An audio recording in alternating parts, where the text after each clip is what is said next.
Achayans gold 20 വർഷത്തെ പാരമ്പര്യം 26 ഷോറൂമുകൾ. Call 8590046916. Kacherithazham പുതിയ പാലത്തിൽ നിയന്ത്രണം നഷ്ടപ്പെട്ട ലോറി ഇടിച്ച് കൈവരി തകർന്ന നിലയിൽ.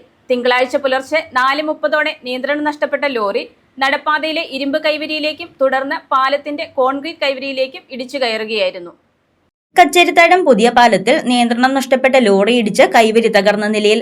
തിങ്കളാഴ്ച പുലർച്ചെ 4:30 മൂവാറ്റുപുഴ ഭാഗത്തു നിന്നും വെള്ളൂർക്കുന്നം ഭാഗത്തേക്ക് പോവുകയായിരുന്ന ലോറി നിയന്ത്രണം നഷ്ടപ്പെട്ട് നടപ്പാതയിലെ ഇരുമ്പ് കൈവരിയിലേക്കും തുടർന്ന് പാലത്തിന്റെ കോൺക്രീറ്റ് കൈവരിയിലേക്കും ഇടിച്ചു കയറുകയായിരുന്നു. അപകടത്തിൽ ലോറി ഡ്രൈവർ ജയപ്രകാശ് പരിക്കുകളേൽക്കാതെ രക്ഷപ്പെട്ടു.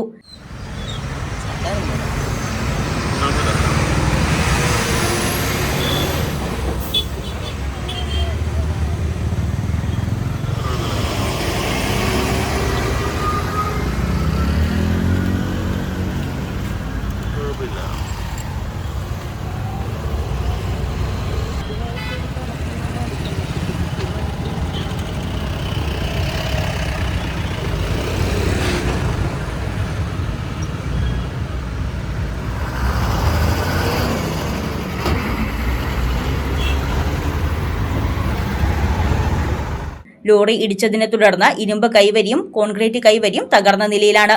എന്നാൽ കൈവരി തകർത്ത വാഹനം പുഴയിലേക്ക് വീഴാതിരുന്നത് വലിയ അപകടം ഒഴിവാക്കി. ലോറി ഇടിച്ചതിനെ തുടർന്ന് കച്ചേരിത്താഴം പുതിയ പാലത്തിൽ നേരിയ തോതിൽ ഗതാഗതം തടസ്സപ്പെട്ടിരുന്നു. തുടർന്ന് മൂവാറ്റുപുഴ ഫയർഫോഴ്സ് എത്തി ക്രെയിൻ ഉപയോഗിച്ച് വാഹനം നീക്കം ചെയ്ത് ഗതാഗതം സുഗമമാക്കി. കൈവരികൾ തകർന്നു കിടക്കുന്നത് കാൽനട യാത്രക്കാർക്ക് ഭീഷണിയാവുകയാണ്. കൊടവലങ്ങാട് നിന്നും അങ്കമാലി ഭാഗത്തേക്ക് പോവുകയായിരുന്ന ലോറിയാണ് അപകടത്തിൽപ്പെട്ടത്. News desk Muvattupuzha news. കുറഞ്ഞ ചെലവിൽ അത്യാധുനിക ആരോഗ്യ പരിരക്ഷ. MCS hospital. We take care of your health.